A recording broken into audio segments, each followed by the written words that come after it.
And we're joined again. We met up about a week ago and we had a lovely chat and you sang songs for me. And you were talking to me about your own father. Yeah, we had a great afternoon last week, alright, and we were talking about years ago. Yeah, we were just mentioning about my father. I forgot to mention there last week. My father years ago, and his father, and some of his brothers worked for Halders over there, for Charlie Halder, Daffodil Halder, all them, and they also planted trees in Bunclody years ago in the Bridge Meadow, planted some in Mount Leinster, and they planted some there in the Gibbet. They were hard working men in their day, and my father was a great sportsman as well, and good carding player and singer, and enjoyed life to the full. The Lord have mercy on him. Did he write any songs, Larry? No, he didn't write any songs. No.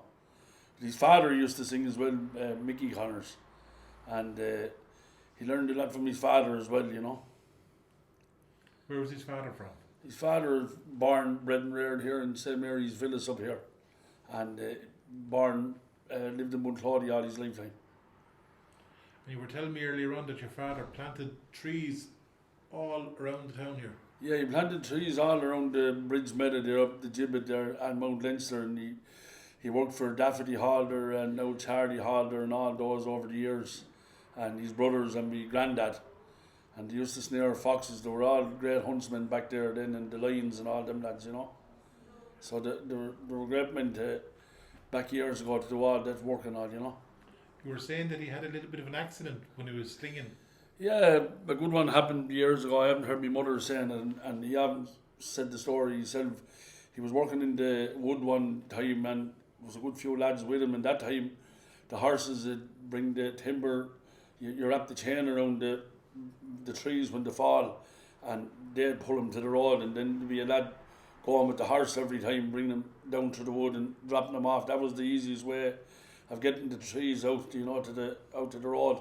So it was around dinner time in the wood one Saturday, and all the lads, they were all going off for a bite there, and my father was the last lad in the wood, and he had the chain around the wood and onto the horse. But whatever happened, the horse heard a noise, and he sort of got a freak, and he took off.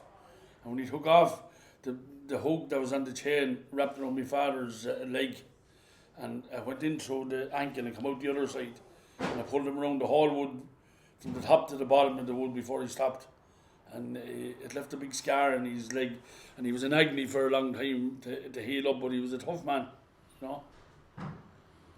And he played the accordion, you were saying? And he played the accordion, yeah. He used to go to Crow Park, maybe up in Leinster final day when Wexford would be playing back in the 80s, 90s and maybe 60s along there, and he'd be going up there to the Belvedere pub in Dublin. He'd be playing there before the Leinster final in the pubs, and then he'd be playing in Jim's Inn and O'Connor's and all over, and he was everybody loved him, you know. Great GA man and hurling man and footballer as well. And that's where you got your love of songs from. Yeah. You have another song for me. You have a song you wrote yourself, is that right? You're thinking of the John Milan song. I wrote that. I wrote the song myself here about John Milan, the Waterford hurler.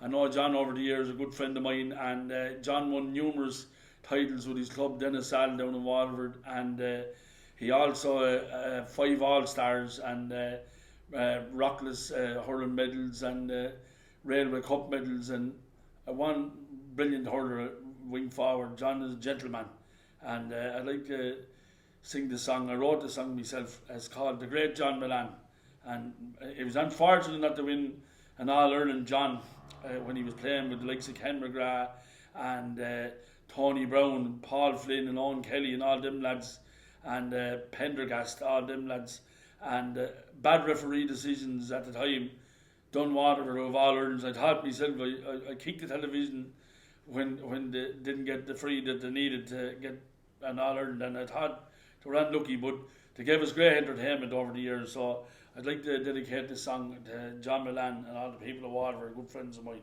and it's called The Great John Milan. I wrote this one myself. There's a hurling star down in Waterford, the best you'll ever see. He lives above the hilltop, overlooking Waterford City.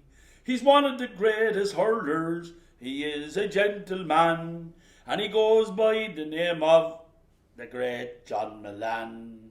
Milan, you are a hero all around. I was many a day up in Thurles, you never let the day shut down. You'll always be remembered, a giant of a man. You'll always be remembered as the great John Milan. Another day up in Thurles, it was plain for all to see. John Milan was surrounded by Waterford supporters when he shouted, I love my county! Now he's up there with the best of them. He is a gentleman, and he goes by the name of the great John Milan. Milan, you are a hero all around. Many a day up in Thurles, you never let the day shut down. You'll always be remembered, a giant of a man. You'll always be remembered as the great John Milan. And as we go over the Thurles to see what's going on with Waterford and Cork, the mighty Ken McGrath scoops it out to Tony Brown, hurler of the year, sent it down to the right side of the field. The ball has gone to John Milan. The Rock is after him. If you're in the United States of America, England, Ireland or France, you're listening to the Munster final. And it's John Milan, the man from Dennisal, strikes. He's 20 yards. The ball has gone high. It's gone over the bar. Waterford are gone into the lead. Up to Dacia. That's it. I wrote that one. Did you write it in your head or did you write it on paper? My head. Was taken. Brilliant. Have you wrote any songs? I do write a few songs, yeah. Good man. I wrote one about Damien Fitzhenry, I wrote another time. Do. And then I've one about DJ Carey. All them, yeah. I didn't write the one about DJ, but I know it's a good song. I have another song there, it's one there about Father Murphy. I can do that one. Wexford song. I'm not singing about Tipperary there already, so I have to do Bowl of Og anyway. So I'm going to give it a go there anyway. At Bowl of Og, as the sun was setting, o'er the bright lame meadows of Shalmalir, a rebel hand set the heather blazing and brought the neighbours from far and near. Then Father Murphy from old Kilcormac spurred up the rocks with a warning cry. Arm, arm, he cried, for I've come to lead you for Ireland's freedom. We'll fight or die. He led us on against the coming soldiers, the cowardly men we took to flight. For it was at the Harrow when the boys of Wexford showed Bucky's regiment how men could fight. Look out for Ireland's King George of England, search every kingdom that breeds a slave. For Father Murphy from the county Wexford sweeps o'er the land like a mighty wave. At Vinegar Hill or the pleasant Slenny, our heroes bravely stood back to back, and the O's at Tullow took Father Murphy and burnt his body upon the rack. God grant you glory, brave Father Murphy, and open heaven to all your men. For the cause that lead you may come tomorrow in another fight for the green again. Up Wexford. It's Father Murphy. you sing that song often? Now and again I sing it. So, when we be asked to sing it, and you know the words, but that's the main thing, that you wouldn't get stuck in it, Did you do much stuff with the pikemen over the years, Larry? My father did. Forgot to tell you that every Easter rising, my father there go to Vinegar Hill. He'd do the marching up there with the pikes with the lads, and go on the bear then in the afternoon there and do all the rebel songs. He was a real Irishman, that way. Can you even think of some of the songs your father sang? You don't have to know the songs, but just some of the names. Can you remember any of the songs he sang? Yeah, I wouldn't know all the songs now, but I know the names of a few. We used to sing the Johnson's Motor Car, and he'd sing Come to the Bower, and a one called The Fisherman. He used to sing that one, and he'd sing my grandfather song The Valleys of Knockanure. That's an old song, and he'd have a lot of the old songs, but his favourite you'd hear mostly was the Turfman Mardi. And then he had another one about the swallows, and I must pick up that song as somebody has it, about the swallows, the fly from Africa to Ireland once a year and they go back. He had a lovely song about the swallows. So, when the swallows come over to Ireland in the summertime, maybe people will be getting their houses cleaned, and if you're wanting a bit of power washing or cleaning, and they'd say, don't go near the swallow's nest.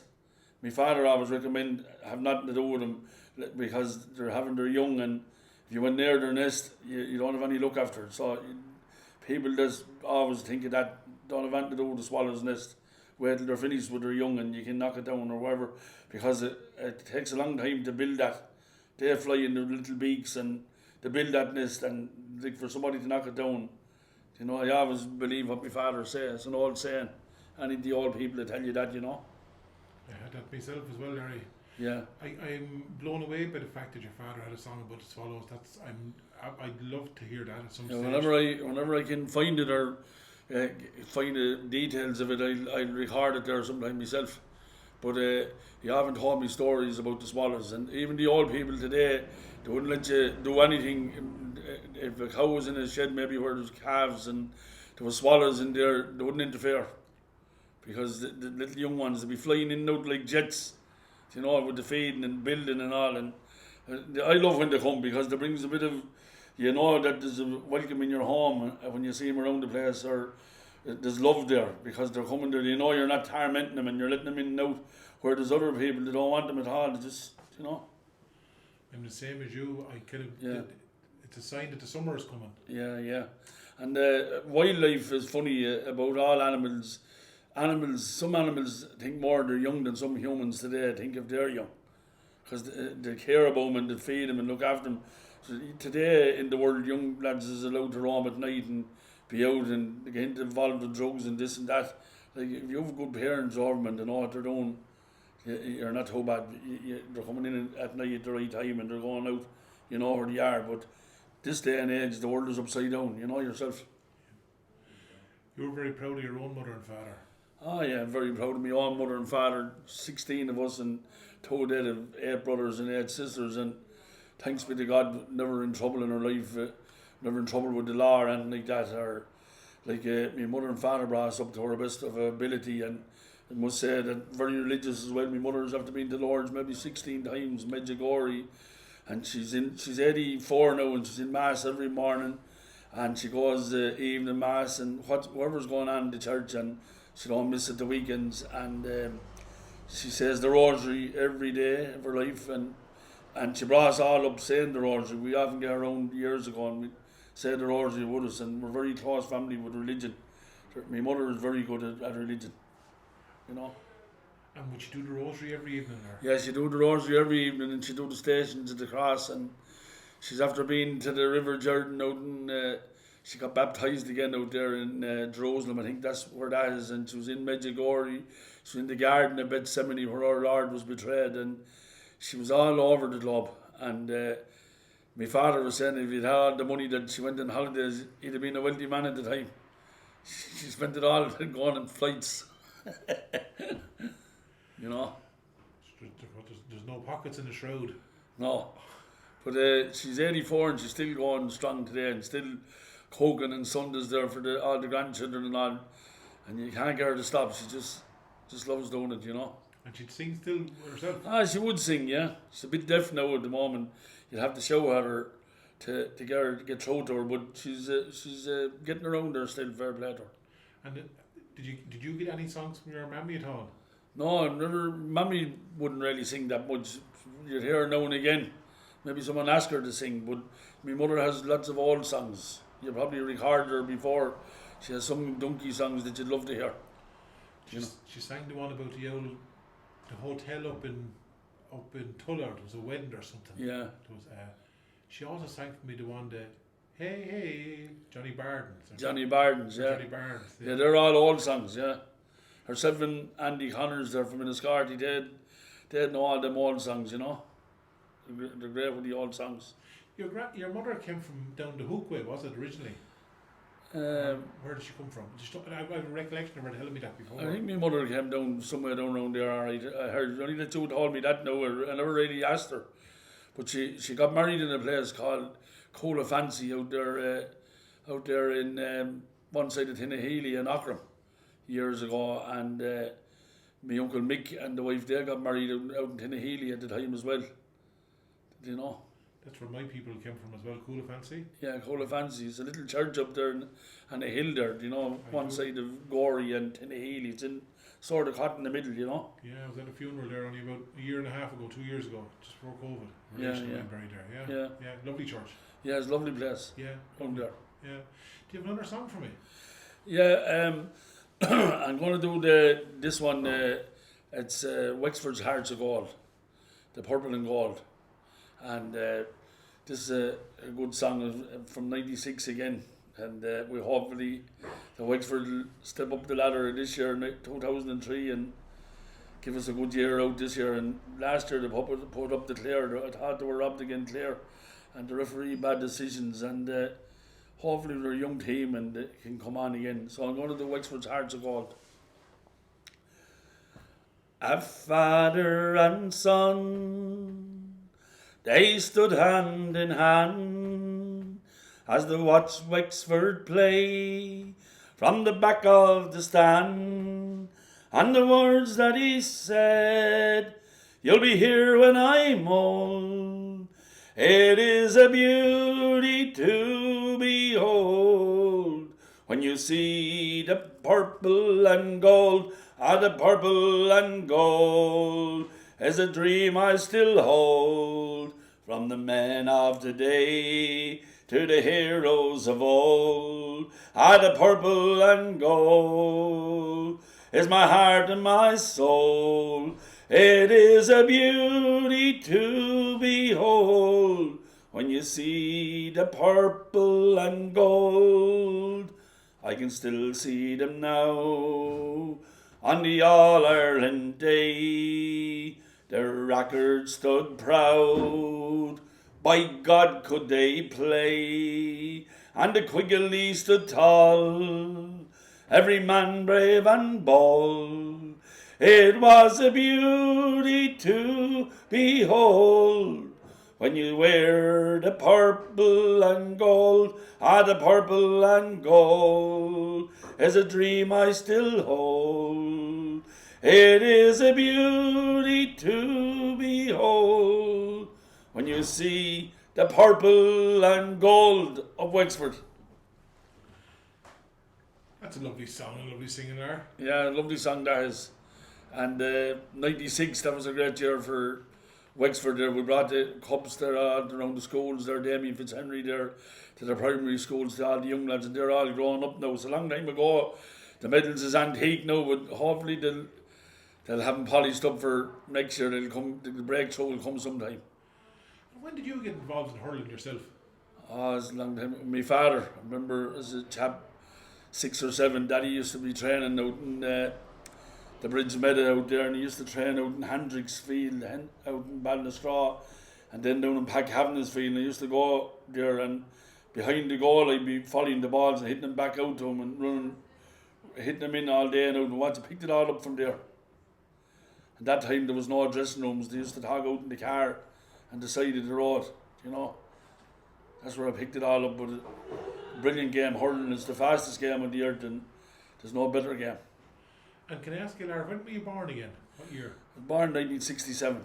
So you would have been playing around in the 70s then. 1967, no, the 80s I started. I won in 1984 and 85. I won 2 minor football county titles in a row against the Volunteers from Wexford.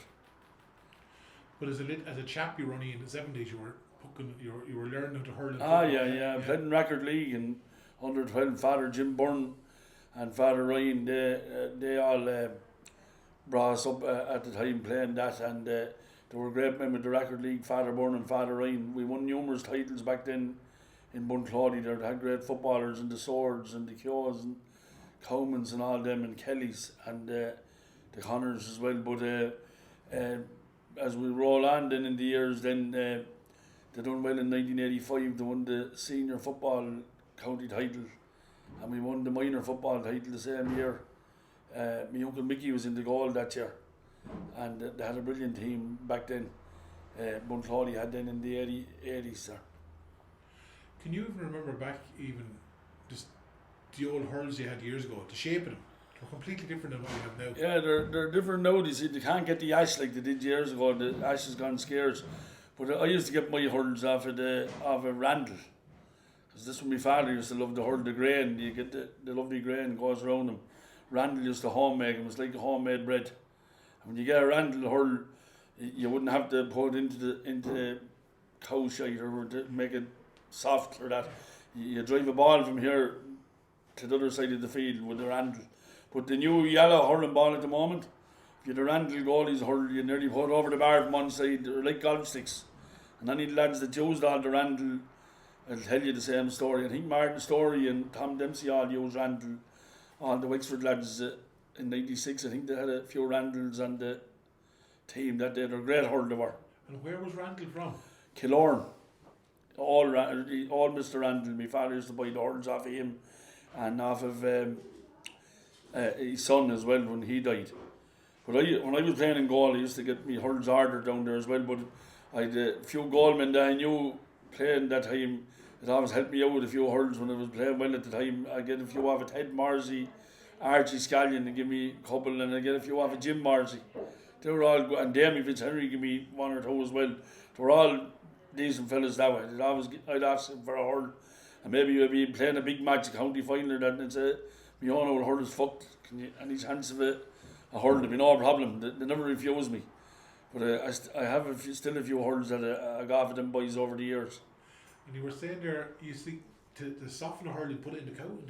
You put it if you want to soften the hurl, if you're buying a new hurl, I remember years ago, if you bought a new hurl, you go first pulling the ball, it's broken in the middle. And you'd be giving out to yourself because that's £20 at the time. But when you get a new hurl, before there's any linseed oil or anything on it, you put it into the cow dung, into the silage, leave it there overnight for a couple of days, then take it out, and if you like, you can bend it any way you like. But when it's new, break that's the way it was. But I had a brother one time, he played for Bunclody in a district final against the Shamrocks, and Willie Kelly was over the team, and I think he had 11 hurls or 12 in the bag, and the brother's name was Daddles, and he was playing wing back, and it was an important game, but he brought 12 hurls, and out of 12 there was only 1 left. There was 11 broke, and Daddles broke 11, and we won the game anyway. We won a cup and won the final, and about 5 or 10 minutes ago, Willie called Daddles. He said, "Man, Daddles," he said, "off." And Daddles went mad. He said, "What's wrong, Willie?" He said, "I'm hurting down my skin. He said, "You're man of the match." He said, "But I may take you off." He said, "Why?" He said, "We've no more hurls." He said, "You're breaking the club. You may come off." So Daddles was a wild swinger with a hurl. He'd swing right, left and centre. He wouldn't spare the ash. So that's where all the hurls used to go because they were new. And if they had been in the night a couple of days beforehand into the silage, them steeping it, they wouldn't break as handy because they were just new. And he hit them, they're gone. He broke 11 hurls. He broke 11 hurls in one match. People wouldn't believe that. You said that to an ass, he'd probably kick you. But Daddles was sort of a lad. He had a different swing than anyone else, right and left. There's not many lads like marking him either because they'll have sore shins going home. But he was a good cornerback. He was a good hand in the air as well. He was a brother of mine. I remember, his dad still with us, is he? Yeah. Yeah, good, brilliant. I remember the father at home making it. We were short of hurls at home. And I remember making a hurl. Yeah. Making a hurl. And I said it was the greatest joke for the rising the ball. It was the best. It's gone now. It was thrown in the ditch or burnt or whatever. Yeah. Do you ever see anyone making a hurl, Larry? Making a hurl. I haven't seen. I haven't seen Jerry Connors there up there. They make hurls. They used to make them up there with the machines. But you're talking about a homemade hurl. Yeah, homemade hurl. Yeah. I haven't seen my father years ago maybe bringing home a plank of ash, and he'd get his own hurl and he'd draw around it, cut it out, and he'd make a hurl alright, but it wouldn't be really the same as one that you get out of the machine. It'd be a homemade one, but you'd be happy to get one that time because 20 pounds was scarce. Do you know what I mean? You make your own. Exactly. And I even remember Daddy at home when we were younger on the hurl break. Now you wouldn't get away with an old bean tin in the middle of it. Yeah. You'd wrap it up and you'd it up, fix it up. But the hurls years ago was different. You know, you'd wonder how lads could hit the ball because there was narrow tops in them. Yeah. Now the hurls today is very wide tops. You know, you look at the Kilkenny hurls or any of their wide tops, you get a better stroke in the ball. Nicky Racker's time, they were like hockey sticks. I don't know how they could hurl with them, you know. Give another song for me. Yeah, I'm gonna do this one here. It's DJ Carey song. The great DJ Carey. He was a master as well.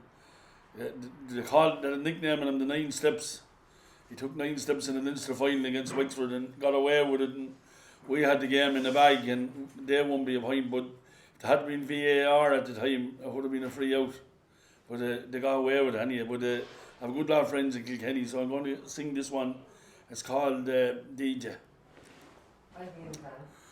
In the village of Goran, just before dawn, near the village of Goran, a new star was born. At the hurling and handball are destined to be the greatest exponent that you'll ever see. In the Avils of glory, his name is up there, with the great Paddy Phelan, Jim Langton and Kerr. His club is Young Ireland, a voice for to say. His name it is Carey, and they call him DJ. For the hurling and handball and fine arches free, none better in Ireland will you ever see. The grand black and amber, he lines out to play. The pride of Kilkenny is our legend DJ. Now 9 All-Star awards, now the truth I will tell, for both hurling and handball as well. A fine man for craftsman, we venture to say. Well done, Dennis Joseph, well done, DJ. They may speak of great hurlers, the praises they sing of the great Jimmy Doyle, Nicky Rackard and Ring, Larry Maher, Tom Tracy, Mick Mackey in their day. Above all those heroes, we'll speak of DJ. Sure as up in Crow Park, in the glorious sunshine, I can still hear the fans sing the Rose of Mooncoin. The ball is thrown in, they enter the fray. We'll all shout for Kilkenny and the legend DJ. For the hurling and football and fine arches free, none better in Ireland will you ever see. The grand black and amber, the lines out to play. The pride of Kilkenny is the legend DJ. Up the Cats. I had a son born in Kilkenny myself. John, he's 31 now at the moment, and he was born up there. That's why I have a bit of a connection up in Kilkenny. I'm a Wexford man out and out, but friends up there, if Wexford lose, I shout for the Cats. So lads might say to me, "Oh, you're a real Kilkenny man," but I'm a Wexford man, my heart and soul. My son was born up there, so I have to have some hospitality for them as well, you know. I have great friends up there, including James McGarry, former Kilkenny goalman.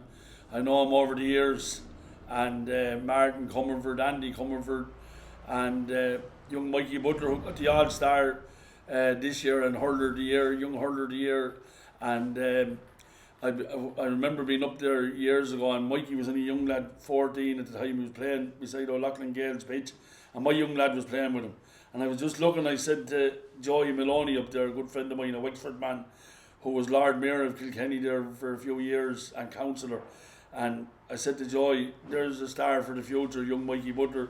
He's going to be on the Kilkenny team someday. And there he was, got Hurler of the Year and got an all-star. So I'm real proud of that for the man, fair play to him. But me, I was a good scout. I knew he'd make it. Brilliant, Larry. Come here to me. Do you have one more song from we'll round up, or we'll call it a day? I'm going to do one more, and that's it. I want to, for Waterford there, John Milan, a great friend of mine down there, and know John very well. That's one of the greatest hurlers of all times. That never got an All-Ireland medal, holder of 5 All-Stars, and I can't forget the Waterford song. My young lad, the last time I was with Jory Carden, I think it was back 10, 12 years ago, we done this song.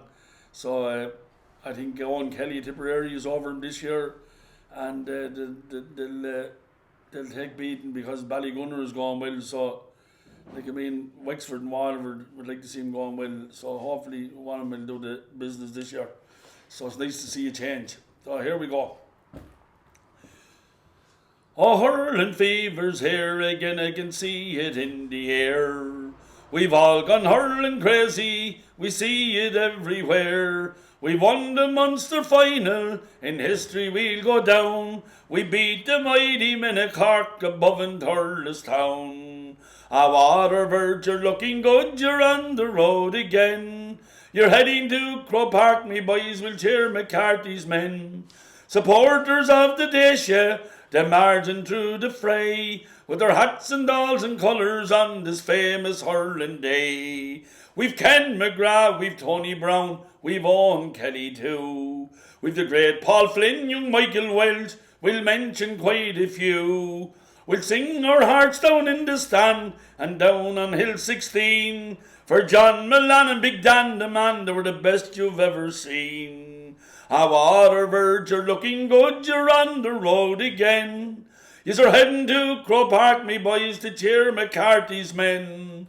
Supporters of the Dacia, you marching through the fray, with our hats and dolls and colours on this famous hurling day. And now to finish the story, I'll roll back the clock in time to Waterford's great All-Ireland win in 1959. With Philly Grimes and Frankie Welsh, Ned Power and Austin Flynn, Tom Tracy and the Quailin, they were stars of that great win. Now here's to all our gallant boys in our famous white and blue.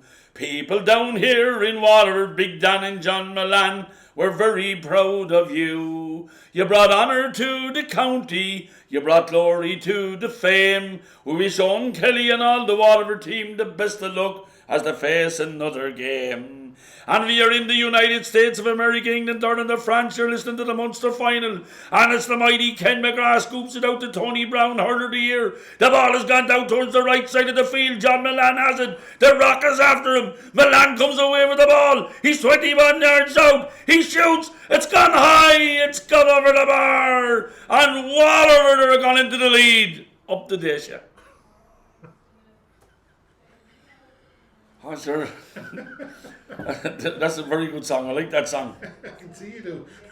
Yeah, good friends down there, all good hurling men as well. And Ballygunner is going well there. They need to put their foot on the gas early in the next match because there's no point to come from behind and pull out the fire, go from the start. Barry, it's been a pleasure listening to you. So thanks a million for giving me your 2 days and all your time with those songs. And sure, hopefully we'll catch up again. We'll be down the line. Michael.